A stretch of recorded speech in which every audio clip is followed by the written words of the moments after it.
మాజీ ముఖ్యమంత్రి కేసీఆర్ తెలంగాణ ప్రజల సొమ్మును అప్పనంగా దోచేశారని, ప్రస్తుతం కేసీఆర్ కుటుంబం యొక్క ఆస్తి విలువ అక్షరాల 2 లక్షల కోట్లకు పైనే అంటూ సంచలనమైనటువంటి వ్యాఖ్యలు చేశారు తెలంగాణ సినిమాటోగ్రఫీ మంత్రి కోమటిరెడ్డి వెంకటరెడ్డి. ఈ నేపథ్యంలో ఈ అంశానికి సంబంధించి మనతో మాట్లాడేందుకు ప్రముఖ రాజకీయ విశ్లేషకులు, ప్రముఖ సీనియర్ జర్నలిస్ట్ దుర్గా వడ్లమణి గారు మనతో ఉన్నారు. మేడంతో మాట్లాడదు. మేడం నమస్తే అండి. నమస్తే మేడం, కేసీఆర్ అప్పనంగా తెలంగాణలో ఉన్నటువంటి ప్రజాధనాన్ని దోచేశారని, ఇప్పుడు ప్రస్తుతం కేసీఆర్ కుటుంబం ఆస్తి విలువ అక్షరాల 2 లక్షల కోట్లకు పైమాటే అంటూ వివాదాస్పదమైనటువంటి వ్యాఖ్యలు చేశారు సినిమాటోగ్రఫీ మంత్రి కోమటిరెడ్డి వెంకటరెడ్డి. ఏంటి మేడం ఆయన కమెంట్స్ వెనక ఆయన ఉద్దేశం ఏంటి అంటే ఏం చెప్తారు? అది వివాదాస్పదం అని ఎలా అంటారు మీరు? వివాదాస్పదమే కాదు కదా. ఇప్పుడు మీరు కేసీఆర్ కుటుంబాన్ని 2004కి ముందు ఎలా ఉంది, 2004 నుంచి 14 వరకు ఎలా ఉంది, 2014 నుంచి 2024 వరకు ఎలా ఉంది. ఏమండి, ఒక జర్నలిస్ట్గా మీరు నేను పనిచేస్తున్నాం. నేను 30 ఏళ్ళుగా జర్నలిజంలో ఉన్నాను. నా పేరున 300 రూపాయలు నా బ్యాంకులో ఉందో లేదో డౌట్ నాకు. సీరియస్గా చెప్తున్నా. అలాంటిది ఇప్పుడు మీ పరిస్థితి అయినా అంతే. అంటే సిన్సియర్గా మనం పనిచేస్తే మన వృత్తి ధర్మం మనం నిర్వహిస్తాం, మన జీవితం మనం తీసుకుంటాం. మహా అయితే మన జీవితకాలం మొత్తం వెచ్చించి ఒక ఇల్లు కట్టుకోవటం కష్టం మనకి. గవర్నమెంట్ ఇచ్చిందా ఇస్తుంది, లేకపోతే లేదు. మరి అదే ఒక కేసీఆర్ విషయంలో తీసుకుంటే మీరు 2004 నుంచి 2014 వరకు చేసిన పోరాటంలో ఆంధ్రుల ఆస్తులు ఎంత తీసుకున్నారండి వాళ్ళు? ఆంధ్ర వాళ్ళ ఆస్తులు బెదిరించి, ఇప్పుడు ఒక సినిమా రిలీజ్ అవ్వాలంటే ఆ 10 ఏళ్లలో ఇది వాళ్ళు చెప్పింది, ఇది మీరు నేను ఏది చెప్పట్లేదు. అక్కడ మనకు వచ్చిన ఇన్ఫర్మేషన్ మనం మాట్లాడుతున్నాం, విశ్లేషణ చేస్తున్నాం తప్ప ఇందులో మీరు నేను వెళ్ళి చూసింది లేదు. మనకి వాళ్ళతో ప్రత్యక్ష పరోక్ష అనుబంధం కూడా లేదు. కాకపోతే అంటే మన కళ్ళ ముందు కనిపిస్తుంది వాళ్ళ ఎదుగుదల. ఆ ఎదుగుదల ఎలా వచ్చింది అనేది మనం విశ్లేషిస్తున్నాం. అప్పుడు సినిమా రిలీజ్ అవ్వాలంటే కూడా ఇంత డబ్బు ఇస్తేనే రిలీజ్ చేయడానికి వీలవుతుంది అని బెదిరించిన సందర్భాలు మనం విన్నాం. అసలు అప్పుడు ఎన్నో రకాలుగా మనం విన్నామండి. ఆంధ్ర వాళ్ళని తిట్టడమే కాదు, వాళ్ళ ఆస్తుల్ని వాళ్ళు దోచుకోవాలని చూడటమే కాదు, ఇవన్నీ జరిగాయి. సరే, జరిగింది జరిగిపోయింది, దాని గురించి అవసరం లేదు మనకి. కాకపోతే 2014లో ఆయన చీఫ్ మినిస్టర్ అయ్యాక ఫర్ ఎగ్జాంపుల్ కవిత అండి, కవిత ఏం చెప్పారు ప్రత్యక్షంగా ఒక ఇంటర్వ్యూలో, ఆవిడ మాకు మేము అద్దెంట్లో ఉన్నాం, మాకు ఇల్లు లేదు అన్నాడు. మరి ఇప్పుడు ఒక ప్యాలెస్ లాంటి ఇంట్లో ఉందండి ఆవిడ? ఉందా లేదా? వీళ్ళందరూ అసలు నిజంగా నేను చెప్తున్నానండి, వీళ్ళని కాదండి, ఏ రాజకీయ నాయకుడిదైనా సరే వాళ్ళు రాజకీయాల్లోకి వచ్చి ఆ 5 ఏళ్ల క్రమంలో వాళ్ళ లైఫ్ స్టైల్ ఎలా ఉంది, వాళ్ళు 5 ఏళ్ల క్రితం వాళ్ళ లైఫ్ స్టైల్ ఎలా ఉంది, వాళ్ళు ఏమేమి ఆస్తులు తీసుకున్నారు అంటే సంపాదించుకున్నారు, దీని మీద ఐటీ వాళ్ళు తప్పకుండా ఒక నజర్ అంటే ఒక దృష్టి పెట్టాలండి.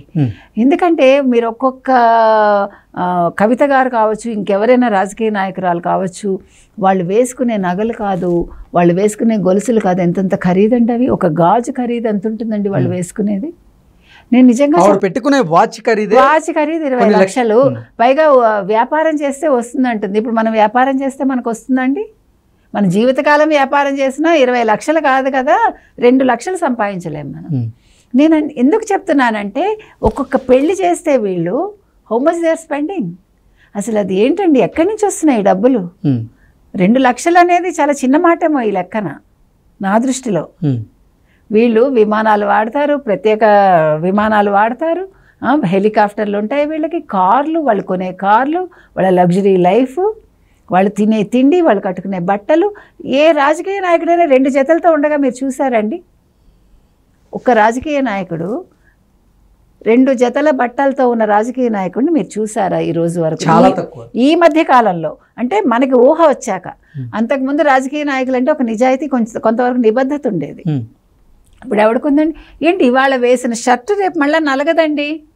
ఒక డ్రెస్కి ఎంత ఖర్చు పెడుతున్నారండి? మనం విన్నాం కదా, జగన్మోహన్ రెడ్డి గారు ఒక షర్ట్ ఎన్ని వేలో అని విన్నాను నేను.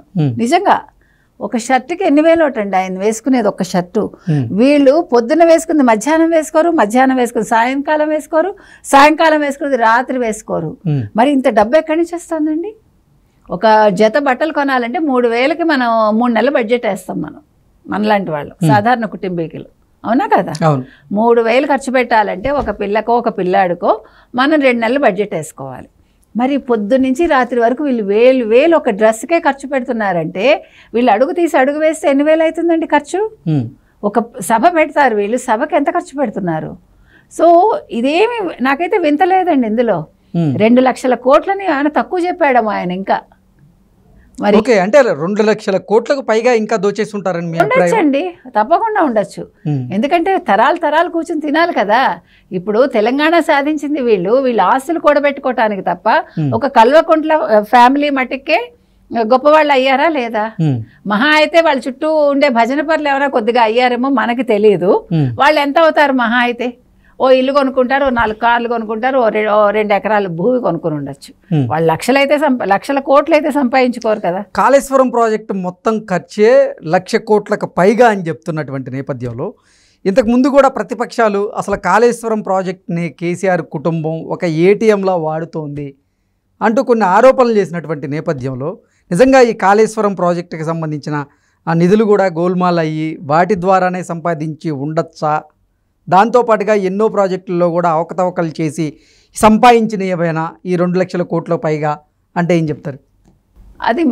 అది కూడా మీకు ప్రత్యక్ష ఉదాహరణ మనందరం చూసాం. ఆ పిల్లర్స్ ఎలా కుంగిపోయాయి. పైగా దాని గురించి కేటీఆర్ గారు కానీ, కేసీఆర్ గారు కానీ, హరీష్ రావు గారు కానీ, హరీష్ రావు ఇంకా నీటిపారుదల శాఖ మంత్రి ఆయన, వీళ్ళందరూ ఏం మాట్లాడారండి? ఏదో ఓ పిల్లరు కొంచెం కూలిపోతే అది బాగు చేయించలేరా? నిన్న కూడా ఆయన మాట్లాడారు కేసీఆర్ గారు. ఓ 2 పిల్లర్లు కూలిపోతే దానికి ఇంత గడిబిడి చేస్తారా, ఇంత దానికి గొడవ చేస్తారా? అది ఏముంది, అది దాన్ని సిమెంట్ పూసి సరి చేసేయచ్చు. వీళ్ళందరూ చెప్పిన మాటలు అవి. ఏంటండి అది? సిమెంట్ పూసి సరి చేయడానికి అది ఇంటికి గోడ ఇప్పుడు విశ్వేశ్వరయ్య గారు వీళ్ళందరూ మహామహులు. సర్ ఆర్థర్ కాటన్ ఎప్పుడు కట్టారండి? విశ్వేశ్వరయ్య గారు ఇక్కడ మూసీ నదికి ఆయన కట్టించారు. వీళ్ళందరూ ఎంత పెద్ద ప్రాజెక్ట్స్ అండి. అది కూడా వాళ్ళు బడ్జెట్ కంటే తక్కువ. మీకు ఇదేంటది గోదావరి మీద అదేంటది ధవళేశ్వరం ఆనకట్టకి 400 ఎంతండి, నేను ఎస్టిమేషన్ మర్చిపోయాను, చాలా తక్కువ బడ్జెట్ అండి. సర్ ఆర్థర్ కాటన్ గారు కట్టించిన దానికి ఇంకా బడ్జెట్ కంటే ₹1 తక్కువలో ఆయన కట్టించారట. ఓకే, మనం చరిత్ర చదువుకుంటే చెక్కు చెదరకుండా అలాగే ఉంది కదండి. అది ఎప్పుడు కట్టించాడు ఆయన? మరి ఏంటండి ఇది? 100 సంవత్సరాలు కాదు, 200 సంవత్సరాలైనా చెక్కు చెదరట్లేదు. నిన్నగాక నువ్వు కట్టింది కూలిపోతుంటే అందులో ఇసుక ఉందా, సిమెంట్ ఉందా మనకి? అందులో ఐరన్ వాడారా లేకపోతే ఏం వాడారు? అక్కడే తెలుస్తుంది కదా. ఇప్పుడు 1,00,000 కోట్లు అనేది అందుకే నేను ఇప్పుడు ఒక ప్రాజెక్ట్ కాదు కదా, ఆయన హయాంలో చాలా ప్రాజెక్టులు జరిగాయి. మిషన్ భగీరథ జరిగింది, ఇది జరిగింది. ఇప్పుడు మిడ్ మానేరు విషయంలో ఏమంటున్నాడు ఆయన? కోమటిరెడ్డి గారు ఈ వ్యాఖ్యలు చేశారు కాబట్టి మిడ్ మానేరు కట్టించింది వచ్చి కోమటిరెడ్డి వాళ్ళ కంపెనీ, అప్పుడే అవకతవకలు జరిగాయి. కానీ నేను పోనీలే అని వదిలేశాను అంటున్నాడు ఆయన, చర్యలు తీసుకోకుండాట. లేకపోతే అప్పుడే అరెస్ట్ చేయించేవాట. అదేమన్నా అర్థం ఉందండి? ఇప్పుడు అది ప్రభుత్వ ఆస్తి కాదండి. ఇప్పుడు ఒక ఆనకట్ట కట్టినా, ఒక పెద్ద ప్రాజెక్ట్ కట్టినా అది ప్రజలకు సంబంధించింది.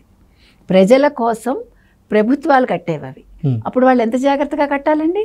అంటే ఇప్పుడు నీకు కోమటిరెడ్డి తప్పు చేశాడని తెలిసినా కూడా నువ్వు చర్యలు తీసుకోలేదంటే అప్పుడు ఫస్ట్ నీ మీద చర్యలు తీసుకోవాలి. ఇప్పుడు తప్పు చేసిన వాడికంట చూసిన వాడికే ఎక్కువ పడతాయండి, శిక్ష ఎక్కువ పడాలి. మనకి న్యాయం ఏం చెప్తుందంటే చేసినవాడు ఎలాగా చేశాడు, చూసినవాడు కానీ ఆ చూశాక దాన్ని దాచినవాడు, వీళ్ళు ఇంకా ఎక్కువ అపరాధులు అవుతారు. ఇక్కడ ఆ విధంగా ఉంది ఆ చందంగా ఇది. సో ఇక్కడ పెద్ద దొంగ ఎవరు? ఇప్పుడు ఒకవేళ నిజంగా కోమటిరెడ్డి గారు తప్పు చేస్తే దానికి శిక్ష వేయించని కేసీఆర్ గారికి ముందుగా శిక్ష పడాలి. తర్వాత ఈ కాళేశ్వరం ప్రాజెక్టులో శిక్ష పడాల్సింది ఆయనకి. తర్వాత ఈ 1,00,000 కోట్లు ఏవైతే ఉన్నాయో ఇవన్నీ కూడా వెలికి తీసి ఇన్కమ్ ట్యాక్స్ డిపార్ట్మెంట్ కావచ్చు, ఈడీ కావచ్చు, ఇంకోళ్ళు కావచ్చు, ఇప్పుడు దీని మీద సిబిఐ కావచ్చు రంగంలోకి దిగి ముందు ఈయన సంగతి ఏంటో చూడాలి. అది okay madam, thank you so much.